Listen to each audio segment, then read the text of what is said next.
the positivity that comes out of business and keeping that work-life balance, I think, is the key to success.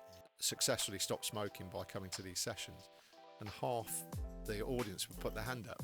Now that's a very powerful statement, and so I was extremely frustrated at the time because, and I just laid it out to these people. You are killing people, and in the end, I passed the business over to AD. And unfortunately, as we mentioned before, that AD took his own life because he couldn't make the business work, and was in a very dark place. So it was awful to see, seeing one of your business partner and one of your best mates just not being able to find his way.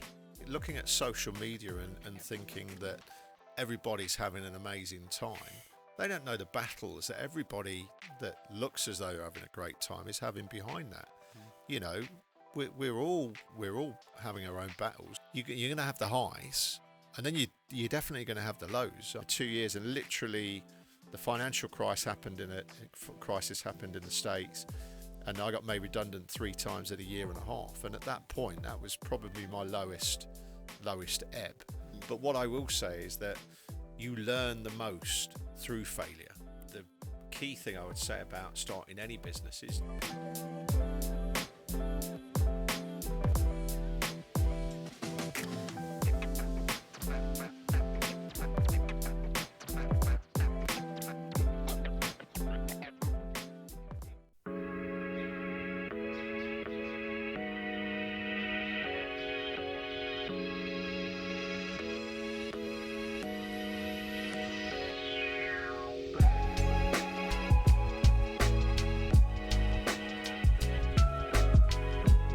I'm on a mission to help the world to see success differently.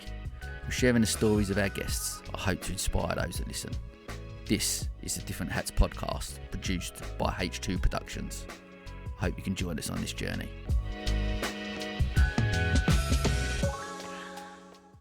Okay, I just wanted to say something about one of our sponsors, Search 7. They are a search marketing agency for social good. They elevate brands' online exposure locally, nationally and globally through strategic SEO and paid media consultancy. They specialise in many different sectors, including charities, e-commerce, travel, health and medical education, and professional and creative services. They also give agencies and charities the exposure they deserve via their hosted agency and charity events, helping to build community and connections. Their pledge is the inspiration behind their name. Since they started in 2011, they have pledged to give back 7% of their profits to charity. This has become a minimum of 7% each year, with their current fundraising surpassing £150,000 in support of 63 charities. Their latest campaign, #Share177k, aims to raise £177,000 by the end of 2026 to mark their 15th birthday. It's a pleasure to have them as part of the Series 7 of the podcast. I'm delighted. Thanks so much for your support. Michael, how you doing, mate? Yeah, I'm good, thanks. Thanks for having me, Sam. Mate, great to get you on finally. We've known each other many years, right? And it's been great seeing you wear. I'll talk about different hats, but you're donning your own hat today. But you've got a few different hats and that you have done over the years with different businesses and stuff. And it's been great to be involved in different bits and pieces and see you going on. And look, and we've had loads of conversations off air about your journey, and I'm excited to have this on, mate. So it's going to be awesome, eh? Yeah. Looking forward to sharing my experiences, and likewise, it's been very interesting seeing how things have been developing with you from your hairdressing days to where you are now, mate. There's always good stuff going on. You know what I mean? Say no more. We'll say no more about that. Listen, we're gonna kick straight off with this series. I'm starting the whole thing with the podcast has been about how we define success, right?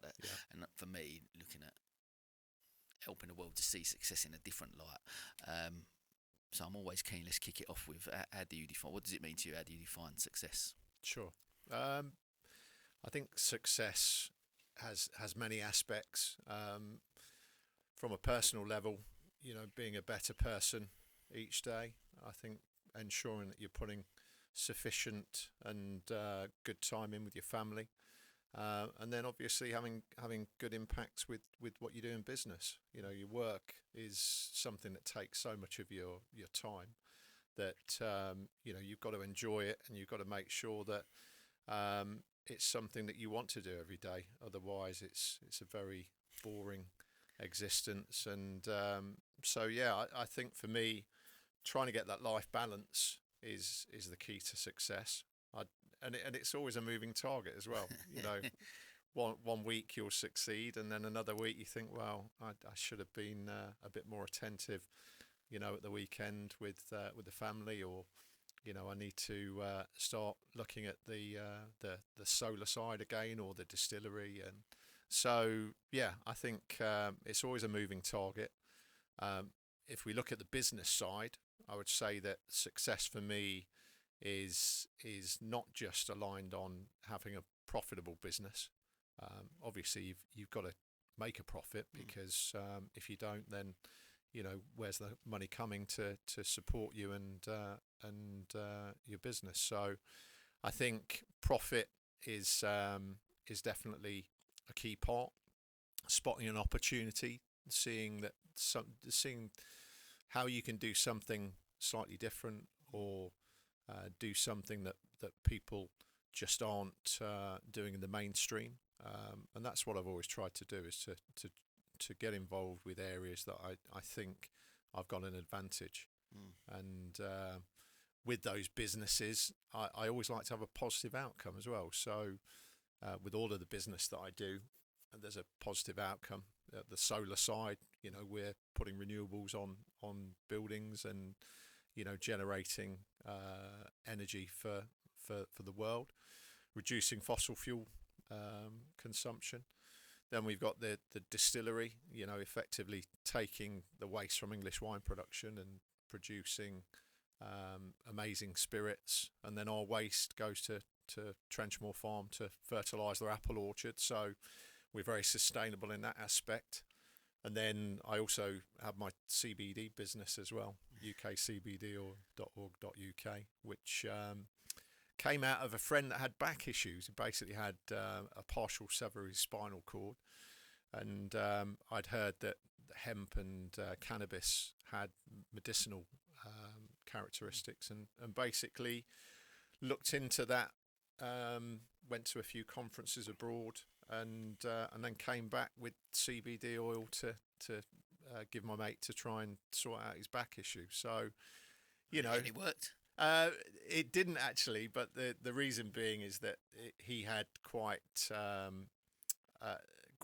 challenging pain issues, and pain's a very personal thing, and for some people, cannabis works in that way, but for other people it doesn't. But what it did do was gave me a real insight as to what CBD does, and there's a lot of people that buy CBD to help with their seizures with epilepsy, fibromyalgia, anxiety, sleep, better quality sleep. So there's a lot of research that's going on at the moment that shows that it's having some significant impacts, and even with cancer as well. So, you know, that's been nearly 8 years involved on CBD now, and I take it most days, just because I do think there's a lot of benefits to it.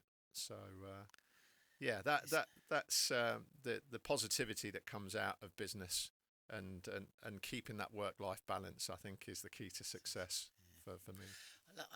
I'm interested, especially from the point of view around one, doing something that you love doing, right? That you sort of alluded to, but certainly something that gives you a purpose, like listening to the solar business. Obviously, what you do with a distillery, that element of sustainability, making the world a better place, right? Yeah. There's obviously something in that that's really important to you. I think I'm always looking at ways in which we can recycle, reuse, and I was thinking back to this prior to the interview as to where it really came from. I'm the first time that I've really started to advocate the the kind of leave no trace aspect was actually Burning Man Festival in Nevada. The talking about business, I've always been a hard worker. Always worked across quite a few different sectors, but always put my heart and soul into work. And I always found it quite challenging to get off the rat race, if you like. Just dealing with emails at night and just sometimes working too hard. But I went to Burning Man, and I very much called it like getting off the rat race, and basically just being in a very beautiful space in the desert in Nevada. And it's on ancient Indian land. It's amazing art projects, music that's out there. It runs for a week in late August every year. And one of the main tenets is leave no trace, and that kind of stuck with me. The first time I went, I think it was 2008, and I just thought that if we can all do our bit to minimise consumption and just try and minimise impact on the environment, then that's got to be a good thing. And so yeah, there's been a common theme since then about being more sustainable. Obviously, getting into solar in 2010 was a big push on that, and then spotting the opportunity to take pumice, basically the pressed grapes from local vineyards, and produce my own grappa, as I called it, was something that followed that vein. Because I know we spoke about offline, but the thought process to go, you're going to throw that away, I'm going to make something out of that and turn it into an award-winning spirit. Like, unbelievable, right? Like when you, we was at the distillery this morning, right? And you're looking around at your brandies and vodkas, just with the little logos on international awards, 11 awards, is that right? Yeah, 11 international awards now. 11 international awards from basically stuff crap that they're going to throw away. Yeah, it was funny. We were at Breaky Bottom Vineyard at I think it was 2016, possibly 17, and Peter, who I call the godfather of English wine, he's such a character. He's 81 now. And has been making wine for 50 years. When solar crashed in the UK in 2016, we basically, I went off to Burning Man and then came back and thought, well, what should I do now? Because I had to close down my company because literally the government pulling the feed-in tariff, the funding for solar, meant that everyone rushed in, and then nobody took solar for at least a year or so. So I had a passion, or have a passion, for wine, and after doing a few road trips down to Italy, France, Austria, Germany, I came back totally enthused with the wine tasting that we'd done over the course of 3 weeks with my wife Rachel, and said we've got to do this locally. And so I went through, I think it was the Thompson Local. I actually looked in and spotted Breaky Bottom as local vineyard, and rang him up and said, "Can I come and do a tasting?" And he said, "Yeah, come along." So we went along, and I was absolutely blown away by this vineyard, which was on the South Downs, just near Lewes, and then started selling his wines. And then I'd been selling his wines for Christmas that year, and they were really popular. And so the following year I helped out with the harvest, and that's how we got into looking at the press. And I just saw all of these fine grapes that were unpopped in the pumice, and I thought, well, that's such a waste. If I can do something with this, and because of my travels in Italy, I thought, well, I know what they do. They do grappa in Italy, they do raki in Greece. There's always a spirit that can be made out of the rest of the grapes. So I just said flippantly to Peter, can I take some of this and make a grappa? And he says, yeah, give it a go. So I hooked up with their head winemaker, Angus Mackey, and we did a very rustic approach to creating a wine ferment using those grapes in some old German fiberglass containers, which were 70s, I think they were. So they were in a right state. And we let it ferment for a month. Fortunately, it was quite warm, which meant that the fermentation occurred. And then we did a distillation with a distillery in West Sussex, Blackdown Distillery, and we basically created the first of our grape spirit. And yeah, it came out a lot better than I expected. It was a lot nicer than many of the grappas that I've tasted. So we knew we were onto something there. And because I'd been a cognac and love a brandy like yourself, you know, it was I really wanted to then develop a brandy, and that's what we're now. We're now the home of Sussex brandy. So, you know, it's great. We've got 12 different SKUs, all from that, you know, conversation on a September late afternoon. I just find it fascinating, and I know, like I said, when we was at the distillery, I just find it fascinating, like that process, and again, I guess that entrepreneurial mind, right? To look at, I often refer, I guess, entrepreneurs, we're problem solvers, or we look at and we find opportunities where there are not, where there's not opportunities, and I think like, this is case in point where there's definitely not, of course there's no opportunity, there's waste that we're throwing away, that I can create an opportunity, and here we are sitting, hopefully we're going to try a couple of nice brandies in a little while, but I want to, we'll delve more into the spirit of Dad's a little bit later. I want to just go back to the beginning, really. I always like to start at the beginning of the story. That obviously, that mindset, that entrepreneurial spirit, all of these things. Where tell me something about life growing up. Go back right to the start, your childhood. Something about that that's helped shape who sits in front of us today. Okay. So originally, I was brought up in Leicester, and my mum and dad were only 16 and 18 when they had me. So, you know, it was a very young family. And we grew up on a council estate, which was a lovely place to grow up at the time. And I had a sister that was 4 years younger.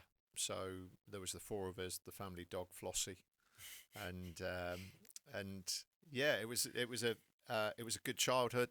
My mum and dad provided everything we needed, and you know, respect to them because they had nothing starting from, you know, 16 and 18. Bought their first house, and my mum started working at Alliance and Leicester Building Society. My dad was a hosiery, a sock knitter, so he was very good at his job, and in the end kind of revolutionised his industry in terms of the amount of machines that he could manage, which meant that he was well paid. Eventually he became the physio at Leicester City Football Club. Yeah, with Martin O'Neill. Wow. That started as a job that he wanted to do in his 30s, and then that was what he retired at. Hence why you're a big Leicester fan, right? Yeah. Well, I was at many of the games when I was growing up, so yeah, avid Leicester fan. But the school was quite challenging. I got bullied probably from the age of around 13 to about 15.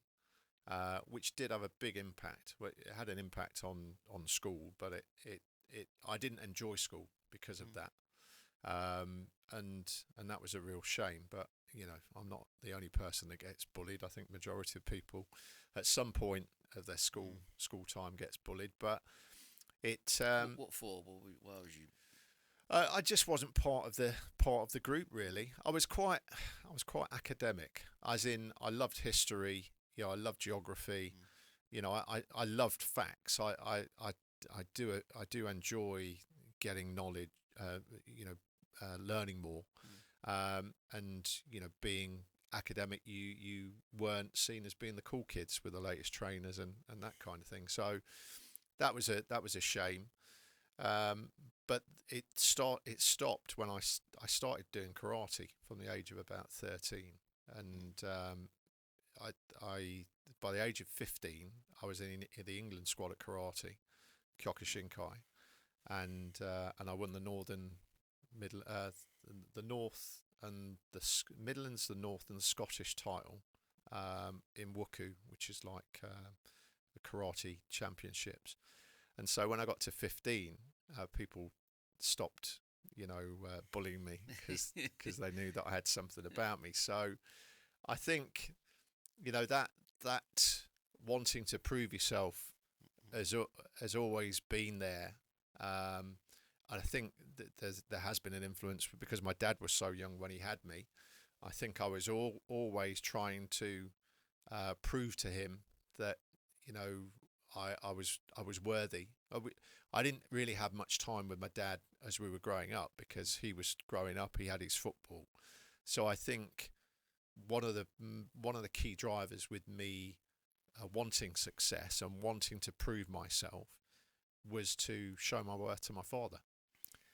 And it's funny how you retain those traits once you've left the nest. Yeah. And so I think that constant wanting to, prove myself and show that I am worthy and, want to be appreciated has continued. I've always wanted to succeed. And there was one other thing as well. I think it was 15. I noticed a bump down below on one of my testicles, and I got it checked out.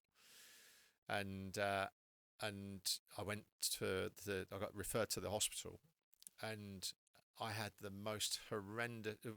Basically, had the scan, but then I had to wait 4 weeks for that scan to come back, and I had that 4 weeks was me thinking that I was going to die, me thinking that I hadn't had a chance to prove myself.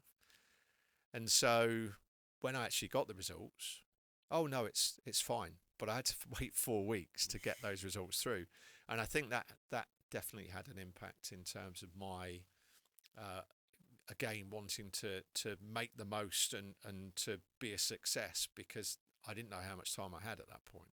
I suppose it changes your like I've spoken to a few people on the podcast who have, maybe have had cancer or have had something, some say trauma or something in their life where it just makes you question about, mortality, I guess. Yeah. And especially at a young age, if you're faced with something like that, whether it be for a short period of time or long, whatever it is, it does make you think that actually it's not finite. Right? We are gonna at some point we are gonna die.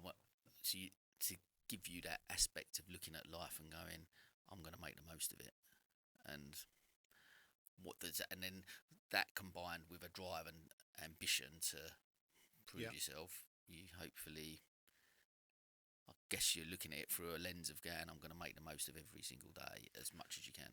I think in some ways I was fortunate to have that experience so young, because that appreciation and thirst for life, obviously came from that moment. So, at that point, I wasn't quite sure what I wanted to do in life, but as I got in 16, I started to have an interest in becoming a pilot in the RAF.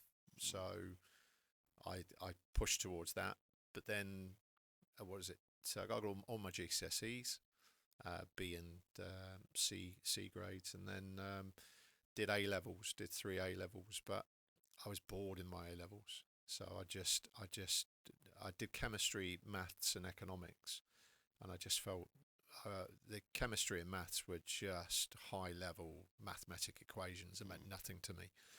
So I binned maths and just did chemistry, which I'd enjoyed previously, and economics I absolutely loved.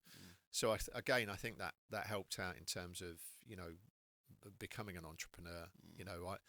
I very much like to see the flow of impacts. So, say a rise in interest rates. Now, how does that affect exchange rates? How does that affect government debt? And I really enjoyed that component. And I think understanding business was very similar to that. And so, you know, I did a land management degree, became a surveyor at university. So I did 4 years at uni. At De Montfort, I had to stay at home because I had to be self-funded. And then from that, went to the RAF. No, became a surveyor for a year because I was trying to get into the RAF. So I was a commercial surveyor for a year in Oxford, which was at the depth of, I think it was 92, and that was the property crisis. So literally, I was on 12 grand starting salary as a surveyor doing my RICS, and I worked out that I had enough to buy 3 pints with the spare money that I had each week after paying all of my bills. And so when the RAF came knocking, I went straight up to RAF Cranwell and started training to be a fighter pilot. Because I remember reading about it, and you said about like that. So going back to school, that was your ambition or your dream. You wanted to do that, Yeah. right? So, but then you get into the RAF and you go and do that, but for it, and then you decide not to do it after about a year or so. Was it? Yeah, it was. I'd done initial officer training at RAF Cranwell, and I got my commission signed by the Queen. So I got a fancy certificate, pilot officer Michael Yeoman, Nice, BSc honours RAF. So that's in back home in storage. But no, it was too regimented. I mean, I think by that time I was 23 then, and within training you had 16-year-olds after GCSEs, 18-year-olds after A levels, and then degree students. Because I'd flunked my A levels, I just wasn't interested. They said the only way you can become a pilot is to get a degree. I was like, okay, well, I'll get a degree then. So I got the degree, and then I had to sign up for 16 years because they put $1.5 million into your training. So at that point, I was like, I did the training, and frankly, the bullshit that you had to go through in terms of discipline and structure. They're just trying to break you down and build them up in the image that they want. And I was too far gone. I was too developed at that point. So yeah, I came out and didn't know what to do really, and then went to a recruitment fair, and basically saw a sign that said fancy a job in flogging. So I had a chat with them, and that was a trainee area sales manager, and I thought, well, I think I'd be all right at sales. So I started selling tax and account software, and moved to Bristol, and then moved to London, doing that. And that was my first proper career. That was I enjoyed that, and I'm still good friends with the people that I was working with there, and and then moved on from that. But then interesting with the fighter pilot thing, like having, I think so much of life has changed now, where you used to go, right, I'm going to get a career, and then that's going to be it for ever. And then you do that to the end, and even the thought, like by the sounds of it, what you're saying, even that thought of just being in that same thing for 16 years was enough to question that. Because now, like, look at the things we mentioned in the at the starting point of all the different things you do, different things I do with a different, you know what I mean? There's like that. I think that's such a great way. Again, back to that point of making the most out of life and seeing opportunities and making them. Like, if we're just focused on that one thing, like times change so much now, right? And I do think that I want my kids to do that.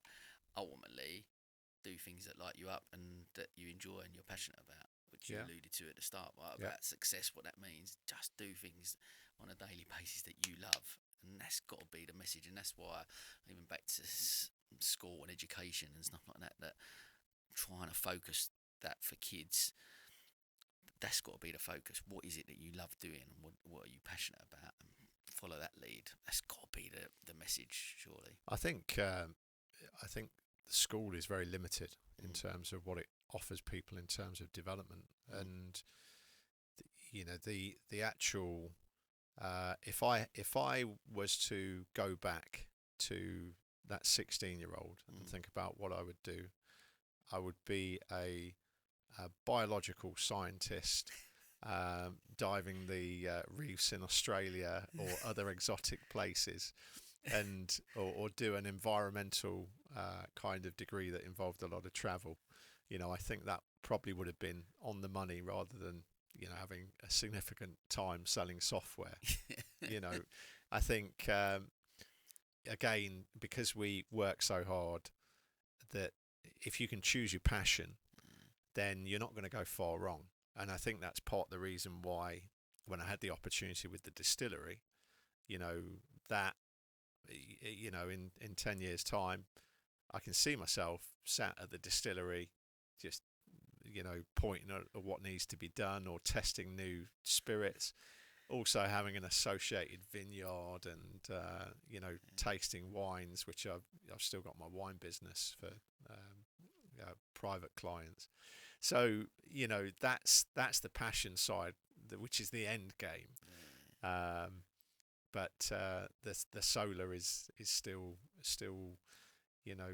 15 years of solar means that I know pretty much everything you can know about solar. So that pays the wages, and it actually paid for the distillery. So the fact that we've been able to fund the distillery we've been doing R&D credits as well, and doing innovation. So we are quite groundbreaking with the distillery, and that has meant that we've been able to claim R&D credits, which has helped reduce our tax bill and reinvest into the businesses. So yeah, the passion side is definitely something that I think you should focus, especially when you're young. But I just had no clue when I was 16.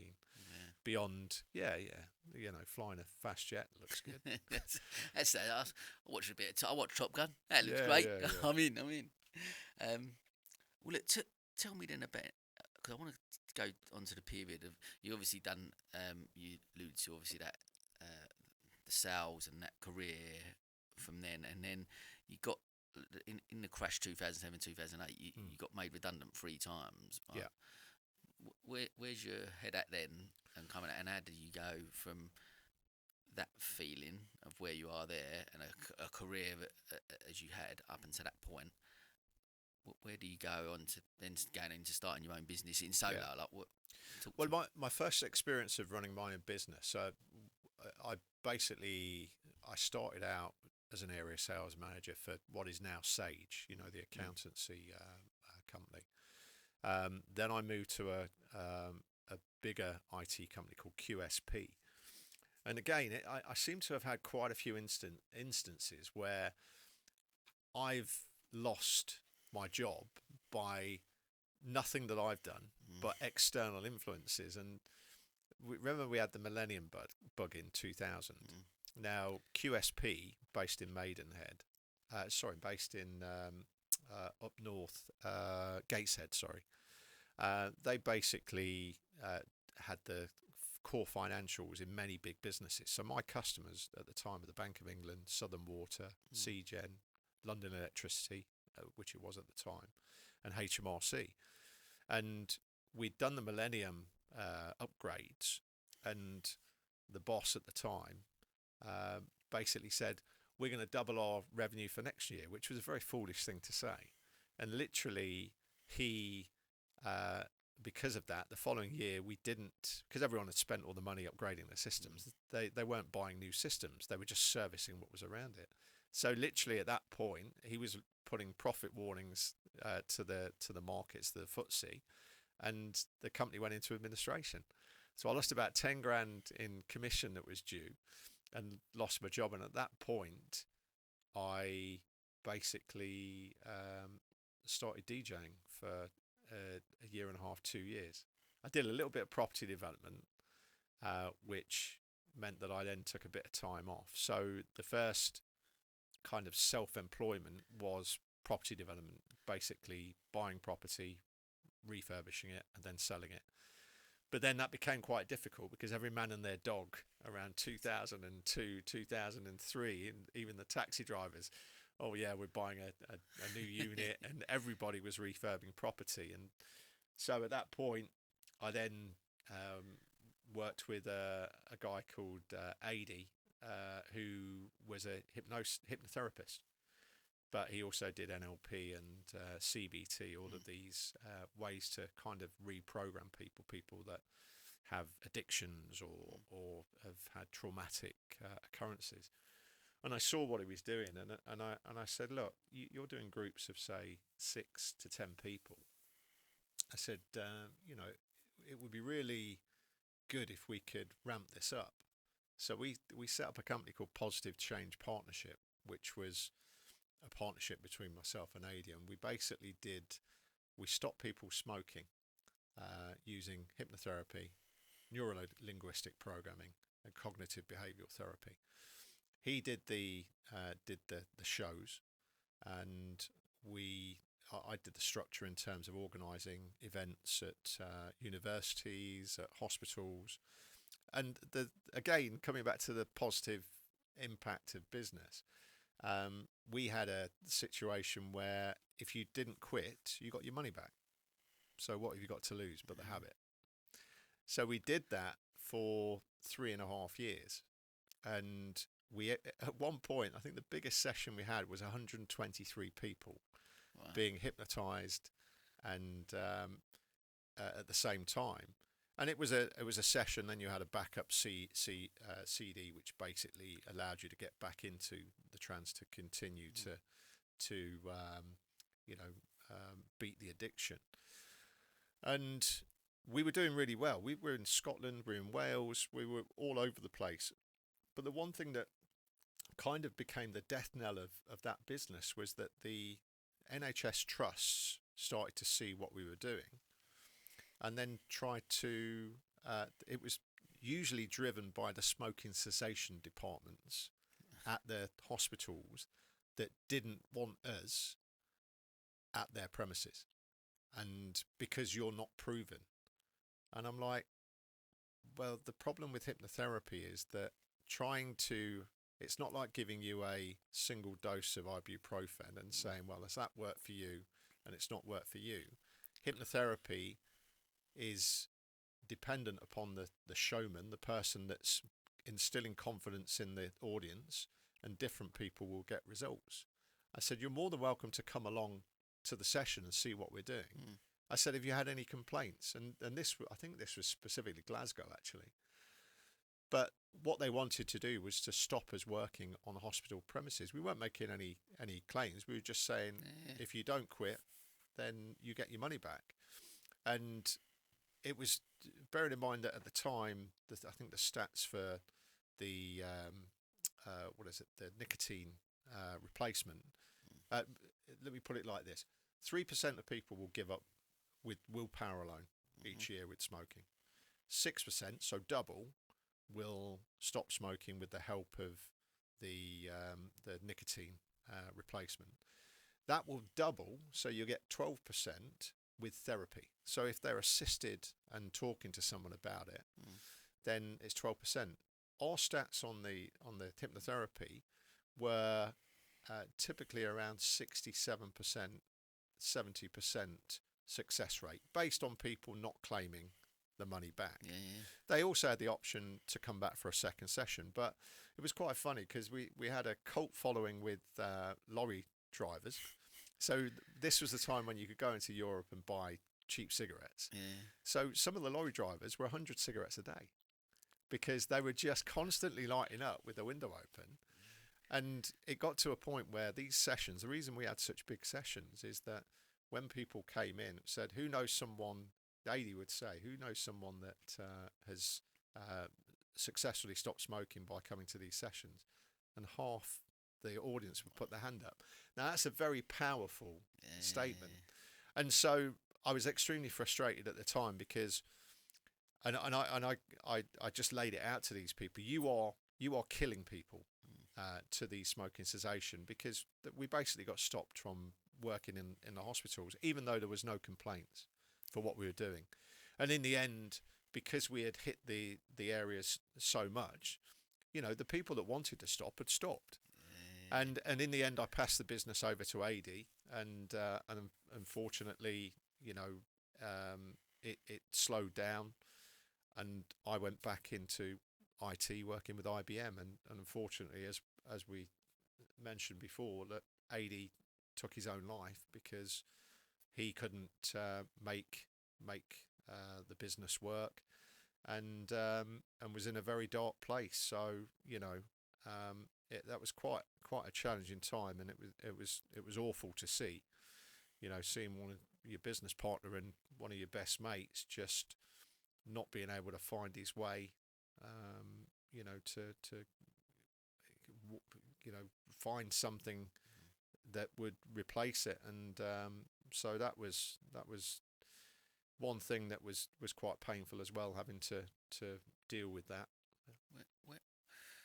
When was that? When? I think it was around 2006. I think, no, 2005. I think it was, because I'd had a couple of years at IBM distributors. So yeah, 2005. I think AD passed, and I mean it. Funnily, the man was stopping people smoking, but he had his own kind of addictive tendencies, which nobody really knew about. And so yeah, he committed suicide, and it's very difficult when you've got people that are having these dark thoughts, and you try and be there for them, but unfortunately there was not a lot that anyone could do. I think one of the things I've spoke about this a lot on the podcast, and certainly I've recently done a suicide prevention, some suicide prevention training, and some of the things that come out of that, just in relation to the statistics. I mean, the fact that it's the biggest killer in men under 45, and is just still blows my mind every time I hear that statistic. But one that come out of the training, which again, back to one of the reasons I'm doing the podcast, one of the reasons I talk about success so much, because actually out of those 84 men that die a week in the UK, 57% of those are they've related it to either finance or economic pressures. So, and you share that about AD with the with the business not then doing well, and then again that relationship between finance and relationship between the narrative of success that we tell ourselves, that you feel like a failure, worthless, useless. They're the two words that come out the most from the suicides amongst men with letters that they wrote, that worthless and useless were the two words that come out the most. And you go like, what? How is it that our society is creating a narrative out there that's telling people to measure our success in one way, whether that be financial or whatever, like you said, you alluded to earlier with social media?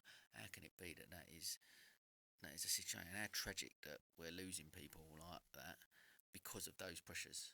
So hence why these conversations have got to be, we've got to change that narrative, haven't we? I think the social media side is such a negative impact. Sometimes I have to rein myself in, because I'm clicking on the news and just scrolling through, and you have to check in with that, because I know if I've had a session a couple of hours on social media, I don't feel good about myself.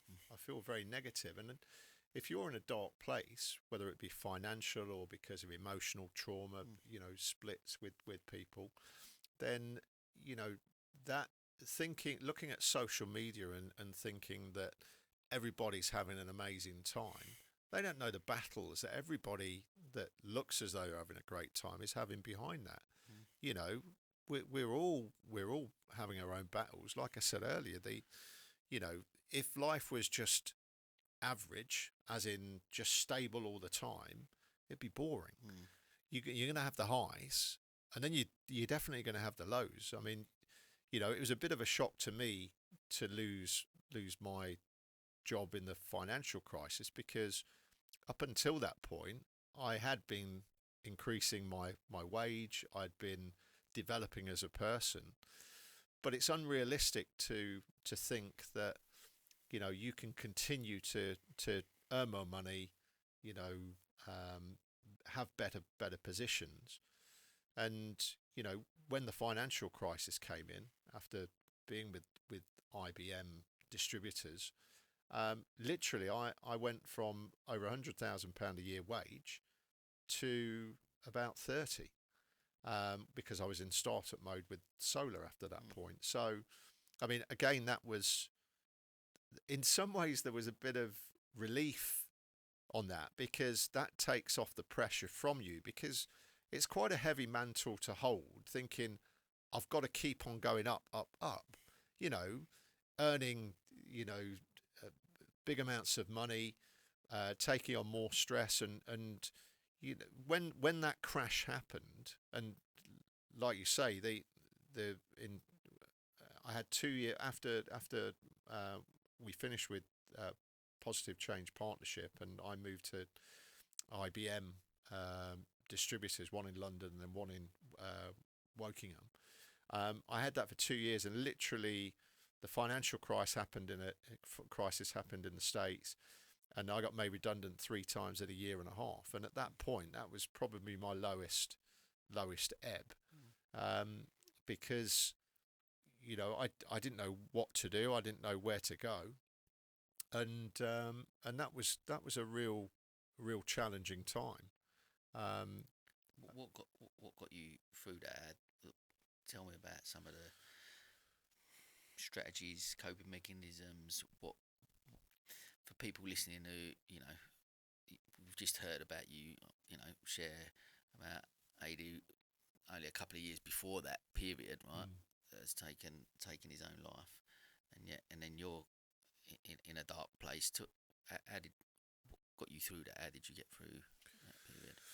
So at the time, I was trying to think, what the next big thing was, and because I had the skill sets of being a surveyor, I was looking at.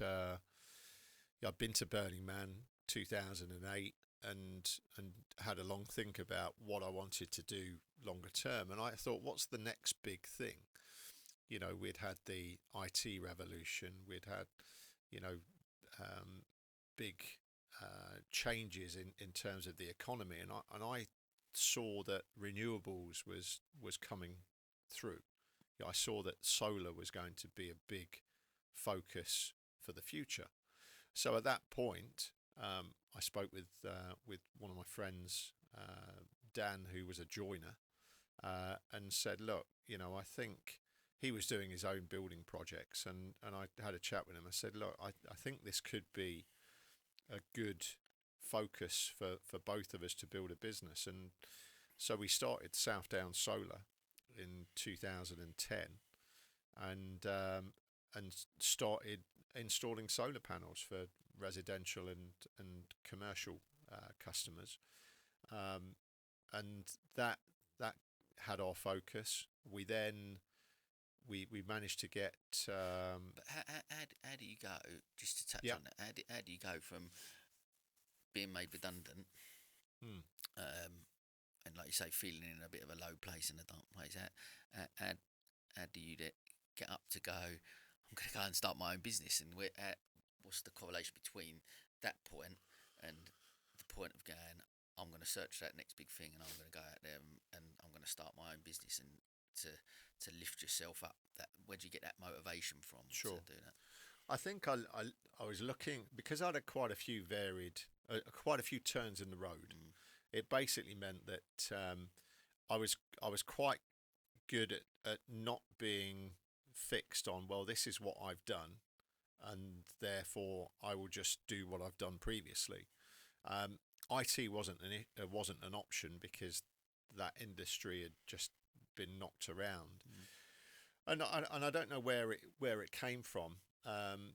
I think I had an interest in renewables. I'd seen solar at Burning Man Festival and seen that people were being self-sufficient with their camps, and just came back and thought, this is worth investigation. I saw that the government was launching a feed-in tariff or support for solar, and thought, well, this has got potential to go pretty large. And so we just started. We set up a website. We started to. I can't remember how we marketed at that point because it seems such a long time ago, 2010. But I think we were leaflets first of all. The good old dropping of leaflets into houses, and we started to get traction. We initially were working from home. Again, I think in terms of starting business, whatever you can do to do a proof of concept without building inherent costs. So don't go for the office straight away. Just work from home. Just get yourself a presence, and with marketing yourself. Advertising is not the right thing when you first start out. You need the stuff that effectively will get you in people's minds straight away. So that, for us, that was dropping leaflets. I don't think social media was really something that was as mainstream, the key focus as it is now. But yeah, we had the website. We started flyering. We started talking to architects, and we started to generate some good business. We were working with the University of Brighton and did a innovation project, and again, that's how I got the innovation knowledge for the distillery, which was an immersion controller, which we basically launched in the UK. We sold 8,000 units with Rexel and Edmondson Green Tech, two of the biggest wholesalers, and then we launched in Australia. So that was quite a journey, travelling to Australia on business. My ex-business partner is still out there. I just wanted to take a moment to talk about one of our sponsors, Nostos, an authentic experience of Greece right here in the heart of Hove. In a world brimming with dining options, finding that one place that captivates your palate and heart isn't always easy. It's about more than food. It's the stories, the ambience, the slice of another world. This is the essence of Nostos, an award-winning Greek restaurant. With traditional recipes passed down through generations, each dish promises a story and a piece of heritage. And Nostos is more than just a restaurant, it's a community contributor. Each dining experience supports initiatives close to their heart, from local charities to cultural events, enriching Brighton and Hove's social fabric. They also provide catering services, bringing Greek cuisine to your personal events. For a taste of Greece without leaving town, visit nostos-hove.co.uk. And when you do go, say Sam recommended the feta nests. Oh my God, they are amazing. Yeah. I love again, I guess for me, listening to that and looking at Gan, it's you seeing an opportunity, right? Seeing an opportunity there and giving it a go.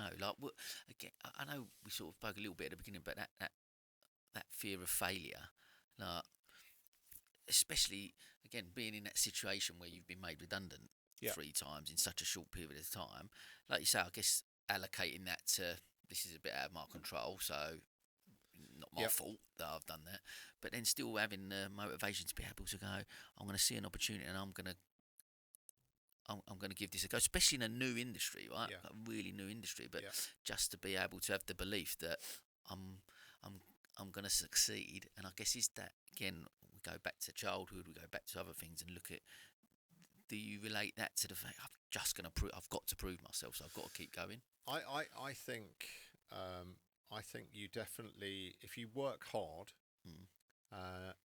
and you've got a bit of sense, common sense about you, the harder you work, the more lucky you become, i.e. you find opportunity. I'm always looking for the next big thing. The only thing is I am very aware of the amount of time and effort it takes to establish a new brand. But when it comes to setting up the new business, the the failures that we'd had before, well, there were a number of situations that were not down to my control. Maybe I could have influenced them a bit more by doing a different route, but ultimately I couldn't stop the NHS, wanting me out of their hospitals and stopping me there. I couldn't stop the financial crisis. I was 140% of target when I got canned by this American company that just wanted to reduce their cost structure globally. So my role went, they shrunk the business. And so, I was doing the best I could and I was doing a good job at it. So there wasn't, I didn't go all deep inside and think you're a failure. But what I will say is that you learn the most through failure. And what I mean by that is by things not going your way, you really have to think about, how can I succeed in this? If you've been in property development for the last 20 years in Brighton, you probably don't need to worry about, failure, because you've already got a lot of money in the bank. And it's always been on the up. There might have been a year or two that was a bit bumpy, but there are many people that don't have to think about failure. They've just got their stable job. I've had a number of situations now that have come my way, and it's like, okay, I've just got to kind of deal with this. But you do learn so much, and I think failure should be looked as a positive. The reason I say that is that you learn so much by failing. You don't learn something when things are going well and don't really change. You're not really learning there. You're just doing what you were always doing. That's your comfort zone, right? Yeah, it is. It is. It's what you're used to. But as soon as things go wrong, and if they go dramatically wrong, i.e. you're losing your job or you lose your business, then you've then got to get food on the table. You've got to think about how you're going to support yourself, your wife, and now your children. So I hopefully with all of the failures that I've had and changes of career, it means that I'm a very grounded business person now, and I do think this is my time. So again, this year has been quite frustrating from a business perspective, because Labour, when they came in, well, first of all, by Labour, by Rishi Sunak going for an election, that created uncertainty. So people don't make big investment decisions, even though solar is one of the few things that you invest at your home that will give you a return. So people hold off on making big decisions. People also hold off on buying treats, i.e. buying, £35 bottle of artisan spirits. So, and then we've had Labour come in, and then they've got the kind of doom and gloom kind of approach, which has knocked confidence. So this year's been a real challenge, because I thought we were going great guns last year on both businesses, but this year has been challenging. We're starting to see people move last month and August, September and October on the soda side again, which is great, and this is our busiest period on the on the spirit side. But yeah, I mean, it's challenging working environment at the moment. I love the narrative around failure changing it, because I do many people near failure is feedback, and no one wants to. No, like you said, we don't set out to fail, right? No one wants to have that, but we do. It is just feedback, and you get knowledge from that, and knowledge is power, and all of those things. And I do think that there's something like our mentality in the UK compared to the mentality in the States is completely different, right? The States almost wear it as a badge of honour. If you've not been bankrupt 3 times, and you're not even a businessman, like, you know what I mean? Like, it's that type of thing. And I don't necessarily need to go down that route, but I do. I'm the same, and I think for as you like we mentioned the hair salon at the start. It was my first business, failed, didn't work, lost money, sell your house and all. So, but you learn so much, and I think, as you alluded to, is for me, it's that the resilience that it builds in you, because you've got. I think resilience is a key word there. You've got to pick yourself up, right? Yeah. And you've got to add the we bounce back, and I really am confident that we have a choice in life, and I know that because I've been in them dark places, I've been low, and had issues and stuff that you look at and you go, we do have a choice, and it's how we. Sometimes it's just how we view them. Like you talk about, we mentioned you back then losing your job, 3 in the space of a short period of time, coming out, but still making a decision, making a choice to go. There's an opportunity possibly there, and I'm going to follow that path as opposed to going, I don't want to risk anything there because I just need to go and get something stable. I'm going to take a gamble. I want to take a risk, but calculated in the sense that you've seen an opportunity, right? And I think there's so much that people listening can take from that, in the sense that wherever we are, at whatever point in our life, up or down, as you mentioned, that we've got a choice at them points, and I think that's a key thing to take away. No, I think when you look at self-employed people like you and I, and I've had these conversations with many of my friends. You know, they're employed, they've been made redundant, or they don't like their job, and it's like, look, why not go self-employed? Why don't you pursue that idea? If you want to do it safely, then do it at the same time as you're doing your job, but do it in the evenings or do it at the weekends. Get the credibility, see if it's viable, and see if you can potentially leave. If you are employed, then leave the job for something you've got a passion for. You know, and I think that's the thing. It scares the hell out of a lot of people, not knowing, you know, there's no safety support there. You know, I mean, the only thing that I do find frustrating is that, you know, all my money goes back into my businesses. You know, so I'm not putting away for a pension at the moment, which is frustrating, and I know I should be doing it, but right now it's building the business, and hopefully in a few years' time, then it'll be worth something should I choose to sell it. Because we've got I spoke to Giles Palmer on the podcast, who owned Brandwatch. So one of the big Sussex success stories. I sold to Sission a couple of years ago, 450 million or something like that. But he said one thing that really resonated with me, what he said, and similar to what you're saying, that I haven't got a pension, right? And of course, there's an element of, you got, you know, my wife's the complete opposite to me. So she's like really scared that we haven't got a pension. She's like, I've got friends who are going to pay them all. Okay, but I believe that what I'm creating and what I'm building will eventually be of some value. Yeah.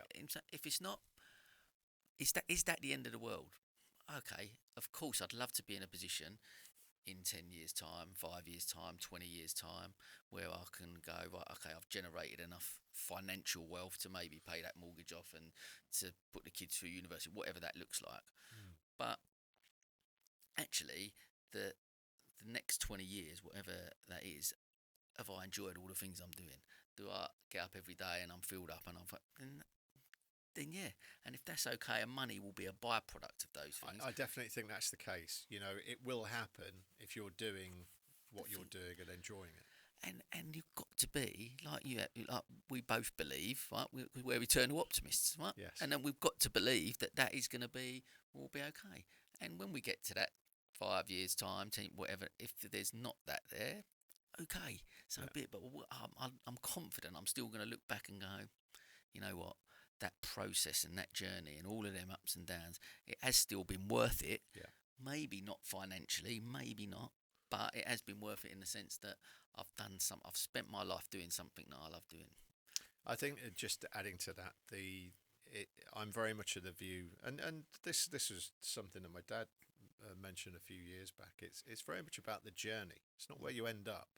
You know, there's no point in having a massive pension pot at 65 if you're just all buggered and knackered from, you know, working yourself ragged. So, you know, that life balance, and, you know, I don't think I'll retire.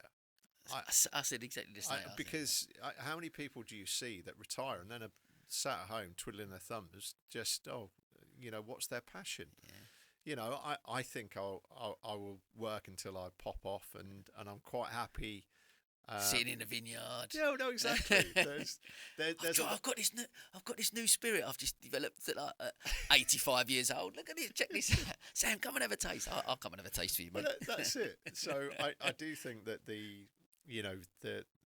I hopefully, yeah. I mean, the only thing that you can't forecast is whether or not you have, one of these like vascular,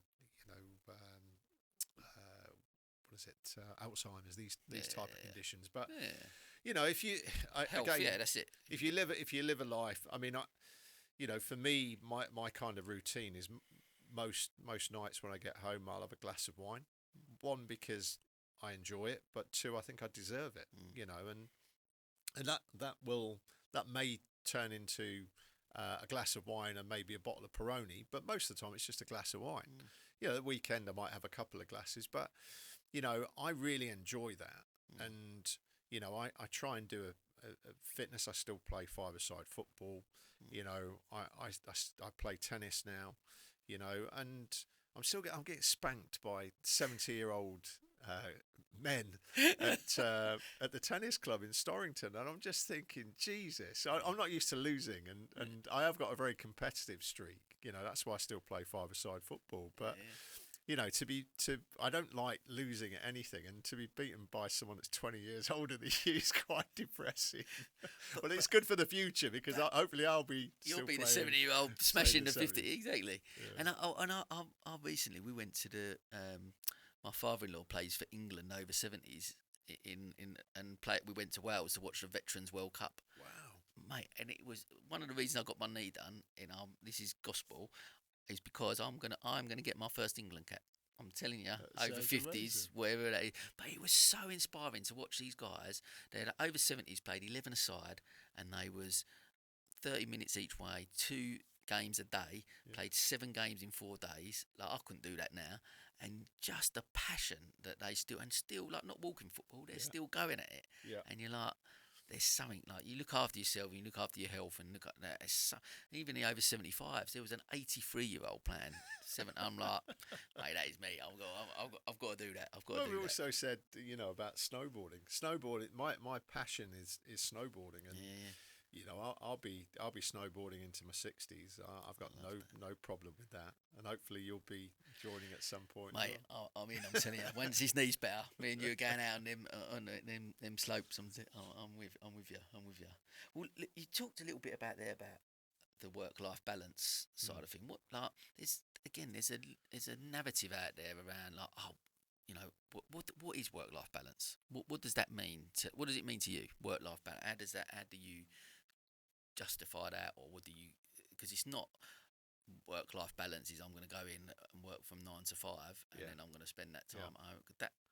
That for me doesn't exist anymore. But what does it mean to you? And have you got that right? Do you think?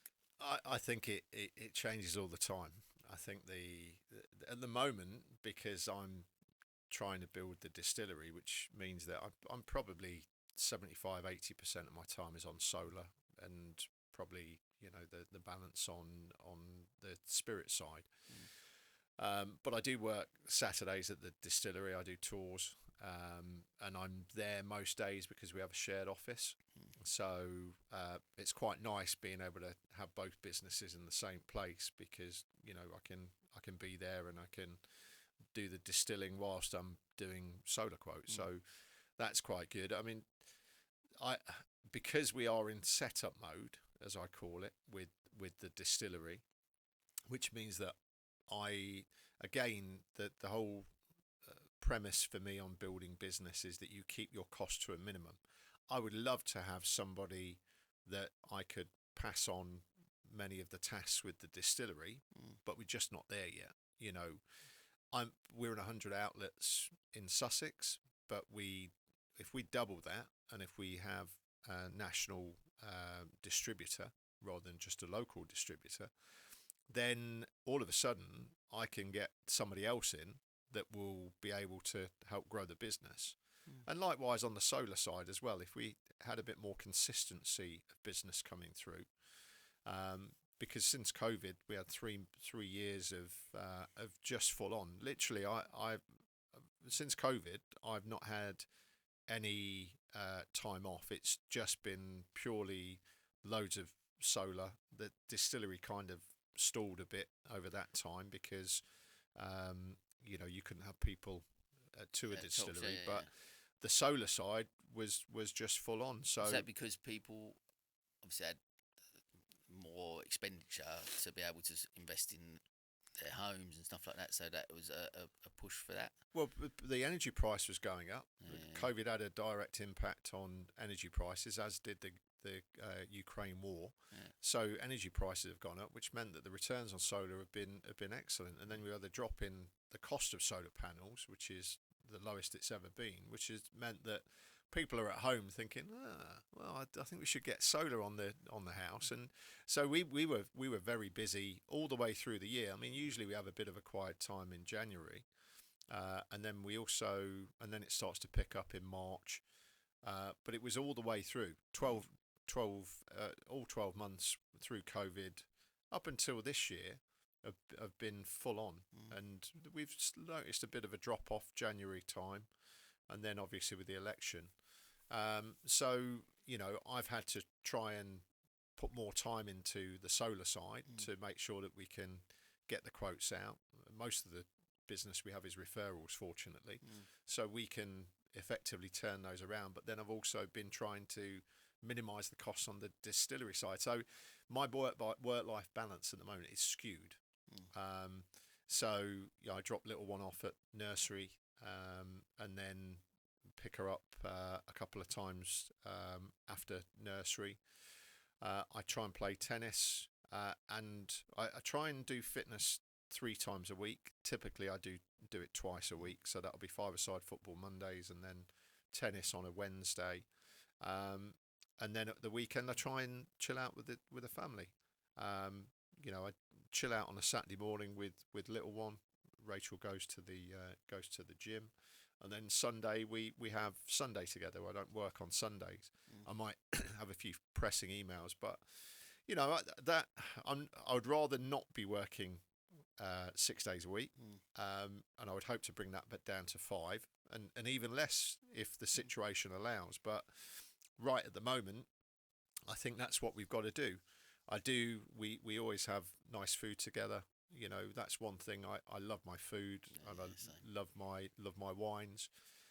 We don't eat out much, so again, little one's only 3.5, so we're usually back home for 6:30 so that she can have bath time. So we enjoy ourselves at home, but I would like to work a little less.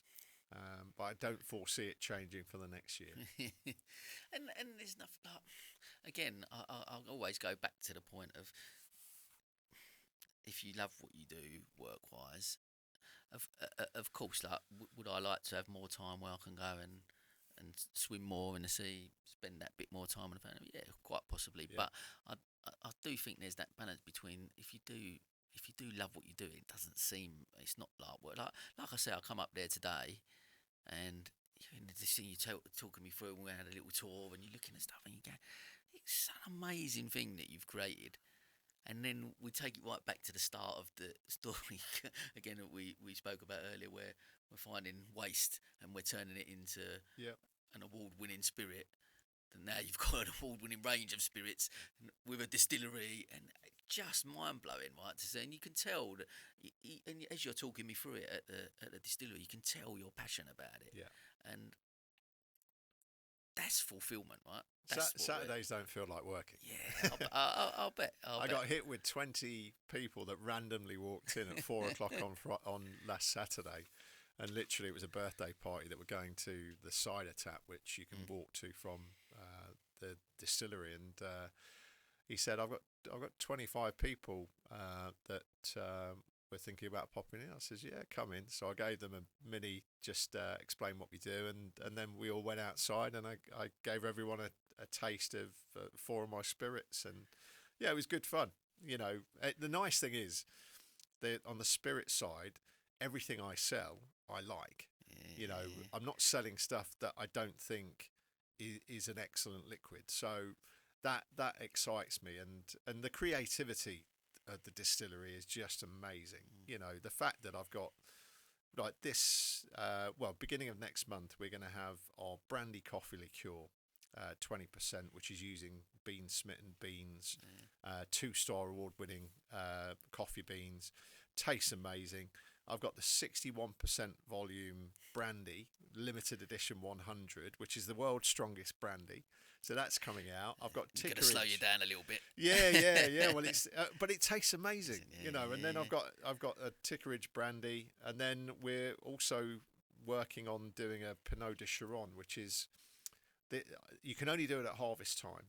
So this week I'm looking to take grapes from one of our very well-respected vineyards, and pressing the juice, and then adding it with our French aged brandy, which gives you a kind of port style. It's 20% Pinot de Chiron, and that's what I'm trying to recreate, but the Sussex version. And so no one's doing this, and no one's done a 61% volume brandy. So yeah, I mean, it's that excites me, and that's why it doesn't really feel like work. Okay, I'm just going to say something about one of our sponsors, Riverval. The world of cars, vans and minibuses is often a pain point for many of us. The hassle of finding the right vehicle, let alone looking after it, are all more things to add to our lists as busy people. Riverval's mission is to make motoring manageable, and that's why they provide leasing, purchasing, servicing and vehicle management. So whether you have one family car or a fleet of vans for your business, Riverval are your trusted vehicle supplier. Visit www.riverval.co.uk. Okay, let's jump back to the podcast. Mate, so you're saying 100 outlets in Phoenix. Even that alone is impressive. But you talk about then, because there's a couple of bits I want to touch on. You mentioned about COVID there and how that obviously impacted that. But I just want to go back that 2016 part with the solar thing. Like that, again, like from a ups and downs, like how does that affect you at that point? Like from going, I've built this business up over the last 6 years, and then the government's pulled that, and you almost got to stop. I guess with the income, what goes through your head at that point? Well, I mean, at that point, it became quite acrimonious with my ex-business partner. So, the one thing that I think is very challenging is that when you go into a partnership, just be very careful, because you may start as best buds, brothers, and then things can change quite dramatically. And what I mean by that is that often there are different aspects at play, and what I mean by that is that you've got egos, you've got some people thinking that they are working more than the other, or vice versa. Other people in control of stuff that's not there, that isn't there for the other. So just be very careful about your partner. It might seem like the right thing, but I since working in a partnership or several partnerships, I'm now of the view that if I can do it on my own and employ people to do the jobs that I need to do, rather than have a partner, because often you'll be in a position where, if you think about it, do I actually need to go in partnership with this person? If you've come up with an idea, then you can potentially pay them or give them reward on the outcomes. You don't have to give them part of your business. That's good advice. And because I've seen quite a few people come and stock, but that it wasn't a good end to our relationship, and that tied me up for probably about 2 years of a lot of negativity. So for me, I always try and do things on my own. Doesn't mean that I don't value the people I'm working with. All of the people that are with me on the Spirit of the Downside are have shares in the business. So they've got skin in the game, and they'll get rewarded should we ever sell up at some point in the future, because I value what they've done to build the business. So I think the looking at trying to do things yourself is probably another key key way to just protect yourself, really. Yeah. No, it's good advice. It's hard, isn't it? Because you get into, sometimes it's so, I think I've guilty of it. You see the lights, you go, oh, I'm going to do this, but it can be a lonely place, right? Where being an entrepreneur, being a business owner, can be a lonely place. So actually, sometimes going in with someone is a good thing, but choose that wisely. I guess have them situation, from a legal point of view, have a proper shareholders agreement in place and stuff like that is always good advice to adhere to. I've in the past been burnt and not done that, and you go, where does that leave you? And it is choosing those people, because there can be a lot of resentment that builds up, especially if you're the one doing the graft and you're putting it in and the other person not, and there's a balance to be had there. And the flip side, I know some people have had great business relationships and partnerships where they've come on and say they couldn't do it without that other person, and that's a great thing. But like you said, you've got to choose that. I think that's a really good lesson for people listening, that just to tread carefully when it comes to that. Yeah, I think a lot of people go into partnerships because cash flow is very tight. But if you work out the cash flow, and you can always get money from somewhere, well, usually anyway, whether it be a family loan, whether it be a loan from the bank, whether it be using your own credit card. If you can do that, then obviously it impacts your cash flow initially, but further down the line, they haven't got any stake in the game. So you can make decisions on your own about where the company direction goes. I mean, I've heard of some distilleries that have basically had the founder that's been pushed out the door because he's got venture capital investment. They own 70%, and all they've done is they've basically pushed him out, reduced the value of his shares. So it's a very, that's why I've never gone for venture capital and always try to fund it myself, because people want their pound of flesh, and if you can self-fund, then that's the ideal scenario. No, I'd agree. And again, venture capital, look at that. I know people have come on and have had that and had a good experience through that. It does get a very bad rap. I think there is elements of venture capital that can work, but I'm just saying again, it depends on what. I guess so much of it depends on what that end goal is, right? Where you want to go with it. Where it hasn't got to be always that I'm going to get this business and it's going to be this huge thing. Again, back to that whole measure of success, and it's got to be, I'm going to build a business. Actually, people use the term lifestyle business in a negative connotation, where it doesn't have to be. If it's a business that funds a lifestyle and is something that you love doing and you enjoy it, that in itself is a success in my eyes, I think.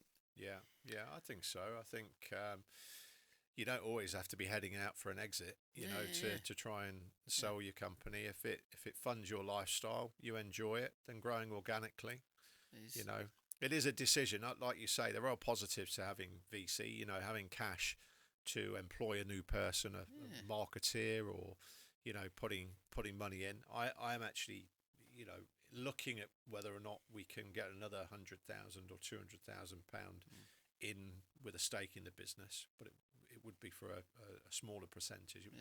It would give me the main control, because if I had that, then it means that potentially we can have more coverage, we can have more marketing activity, and just grow it exponentially instead of relying on organic, as the money comes in.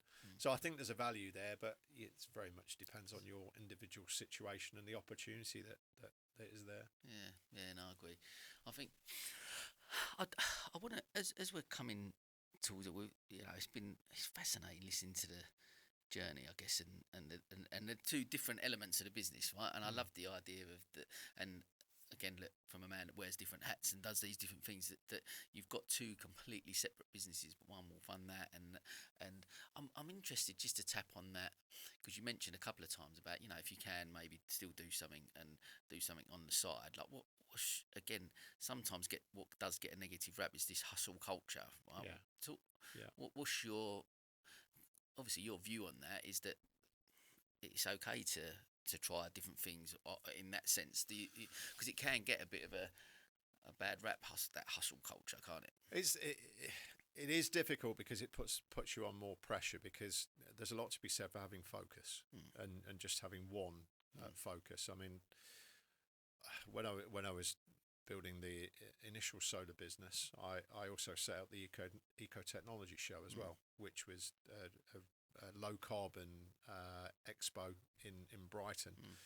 And that took a bit of my time over the course of around 4 years. But that was nice. Again, it had positive outcomes. It was, I saw the amount of activity that was generated from that event, and that was positive.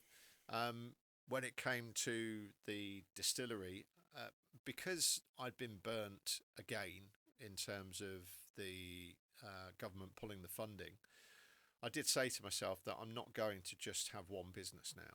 I'm going to make sure that I've got at least 2 businesses, ideally. I mean, you can never forecast exactly, but it was looking at having a business that was unrelated, so that if solar got hit again, then I had another business that I could put focus on.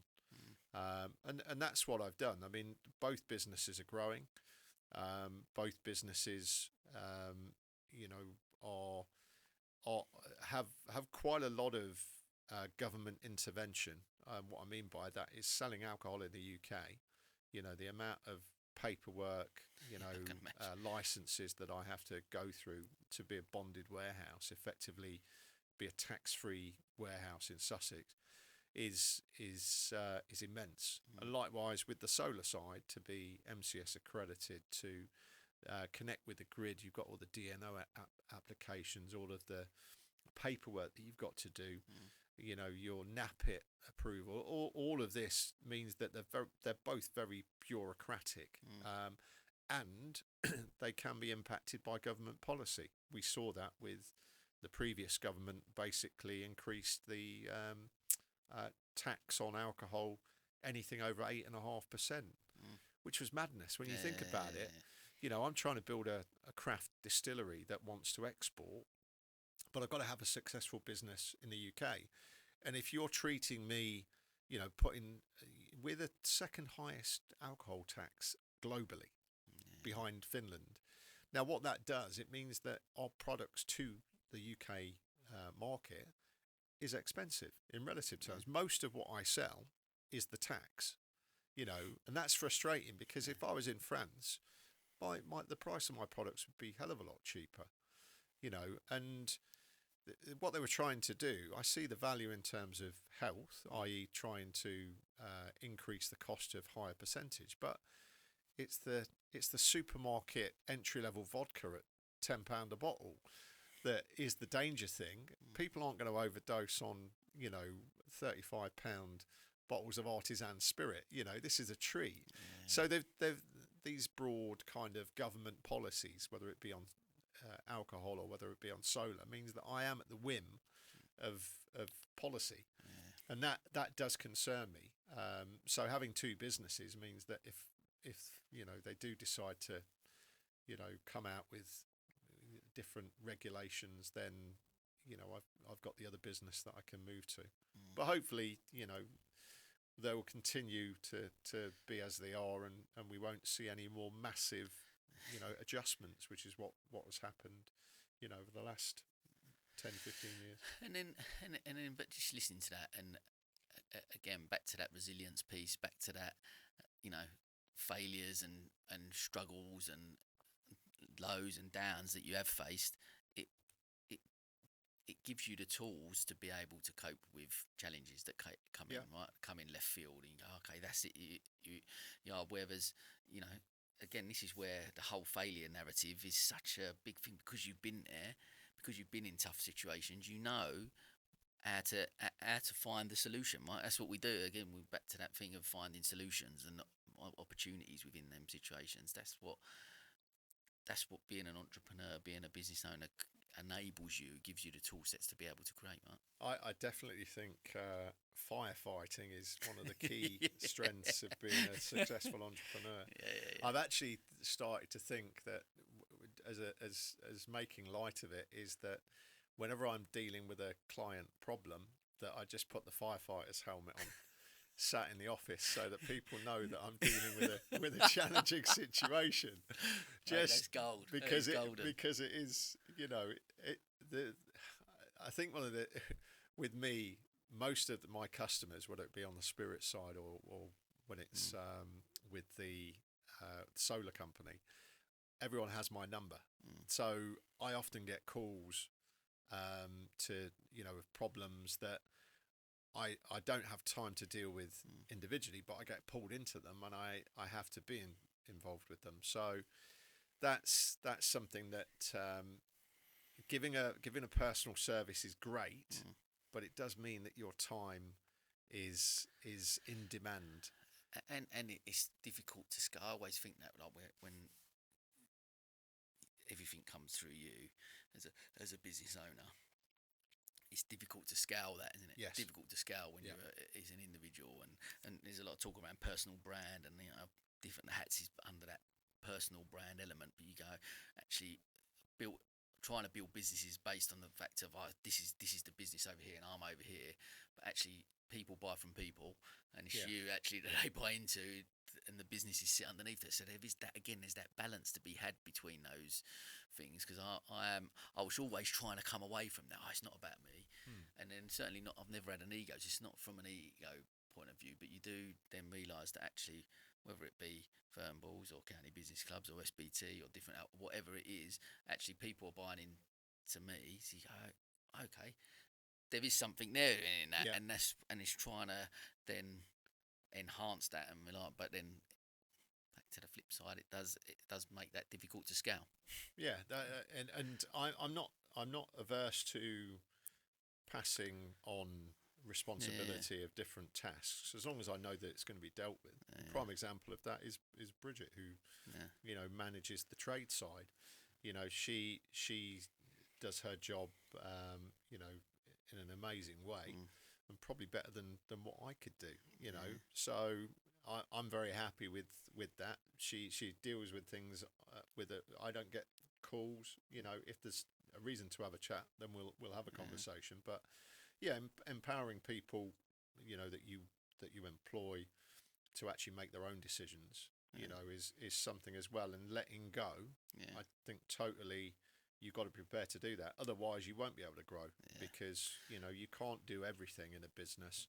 And I do feel as though we are, being a business owner, you're a jack of all trades, because you're having to deal with the corporate administration, you're having to deal with the accounts, you're having to deal with the customers, you're having to deal with the supply issues. I mean, my biggest bind on the solar side is supply, getting deliveries delivered when they're supposed to be delivered, and then trying to resolve it when you've got installers on site because the deliveries haven't arrived, and just hence the different hats. Right, we do. We have to, as entrepreneurs, we have to wear these different. We have to play these different roles. And I think you just come to accept that. But like you said, hopefully you get to a point where, and I've learned this, like especially this summer. I think for the first time I've really started to I was forced to let go because I couldn't go out and do bits. So I was forced to, and actually getting great people around you who I have, like even with the thermal stuff and the other bit, getting great people around you, as you just mentioned, and empowering them to do stuff. They're actually better at it than you anyway, and you go, okay, this is great, and then it enables you to work on the business instead of in it, which is a massive thing, right? I think there is a challenge with employment though, because in my experience, probably 1 in every 3 are worth their salt, and you've got to manage the other 2 of those 3 out. But that's why I've been very reluctant to employ, and I work with self-employment. That's something that I've done with the business, because and it looks like it's going to be more onerous with legislation that's coming in from Labour. I don't know how easy it is going to be for entrepreneurs to be able to bring in the right skills by employing them. And I think more and more people will have to become self-employed because of that. Yeah, no, I agree. But we'll see what that how that develops. Next week, isn't it? Yeah, of course, yeah. We'll find out, or is it this week? I'm not sure.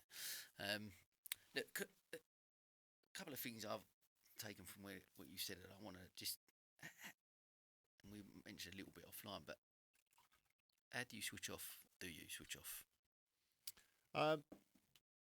On a daily basis, it's probably, the first thing I'll say is I turn notifications on WhatsApp. I've got it on my laptop, which I'm thinking about turning that off because I'm trying to go through proposals or doing work, and I get a bit and get distracted. So I don't have WhatsApp on notifications. That would be my first and foremost, suggestion for anybody that's particularly busy. I would say fitness is definitely something that gives me a real sense of well-being. I mentioned about the going snowboarding. I absolutely, if I'm to switch off, going from top of a mountain down to the bottom on a snowboard, at a high speed, you can't think of anything else. Otherwise, you end up in a rock face or off a cliff. So that's my perfect kind of switch off. Same as going to Burning Man Festival, traveling around on a bicycle in a desert. When you're 7 hours behind, means that everybody by 4 o'clock, when you're starting to wake up, has sorted out most of their problems. Brilliant. So going on holiday in time zones that allow you to switch off. Yeah. Don't do it the other way, because you'll be getting it. You go to Thailand or Australia, you're getting all of the hits whilst you're still awake. Yeah. Go to the States and then you're okay. But on a day-to-day basis, like I say, I try and do the fitness at least a couple of times a week, because I do think that de-stresses massively. And then when I'm not doing the fitness, then I'll have a glass of wine, and that's my reward for the day. And just having nice food. I like cooking from scratch. I don't like having too much processed food, and I feel that nourishes you as well. I also take quite a few supplements just to combat the pollution, the stresses that we have in and around, where we work and at home. So, yeah, I think I do switch off. Like I say, I think meditation's just a bridge too far for me at the moment. Yeah. But you've mentioned about the sound baths and the singing bowls. I definitely need to do that again. Yeah. That definitely relaxes me. So I'll be arranging that over the next few weeks. Right. Sounds good. Well, look, mate, it's been great, Charles. I knew it would, and what a great day to have spent with you. And thanks for bringing in a few little samples, which has been a real treat. But listen, I'll always the question I've been asking at the end of each conversation is one that I always start at the beginning of someone's story, and we go back to the beginning, and almost with this last question to finish off with is almost coming to the end, and we go, right, what? Get to the end of your life, you're on your deathbed, you can leave one lesson. What's that lesson that you leave behind? That's a tough one. There's so many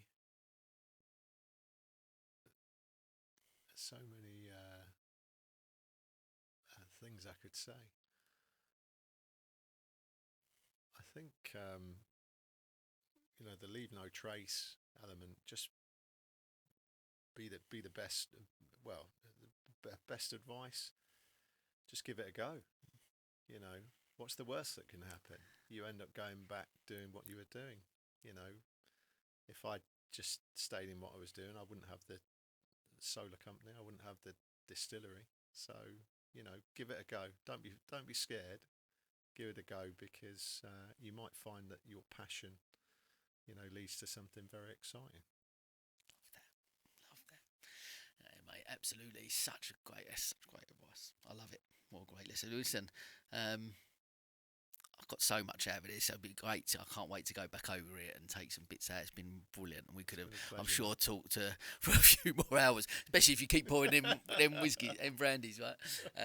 But listen, mate, thanks so much for coming on, and wish you continued success with the distillery and with the solar business. And I'll certainly be bringing some of the business club up to the distillery for a bit of brandy tasting. It'd be great to see you, mate. Thanks, awesome. Sam. Thank you, mate. Thanks for your time. And that, as they say, is a wrap.